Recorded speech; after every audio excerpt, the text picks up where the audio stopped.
स्वर्गीय श्री लक्ष्मण मस्तुरिया जी के एक बहुत ही सुंदर से गीत है, आप सबके बीच में रखे के प्रयास।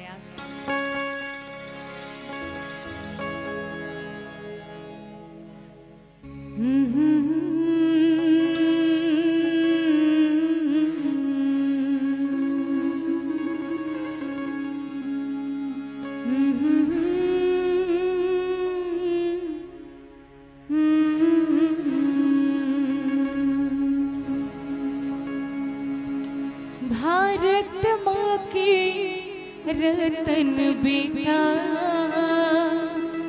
बढ़िया रे, भारत माँ की रतन बेटा बढ़िया रे, मैं छत्तीसगढ़ रे। सबके दोनों हाथ खुले आओ।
प्रेम से एक बार कहा, गर्व से कहा, मैं छत्तीसगढ़िया,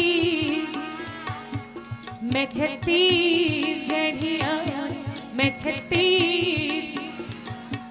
मैं छत्तीसगढ़िया रे भारत माँ के रतन बेटा बढ़िया रे भारत माँ के रतन बेटा बढ़िया रे मैं छत्तीसगढ़िया रे मैं छत्तीसगढ़िया रे मैं छत्तीसगढ़िया मैं छत्तीसगढ़िया मैं छत्तीसगढ़िया मैं छत्तीसगढ़िया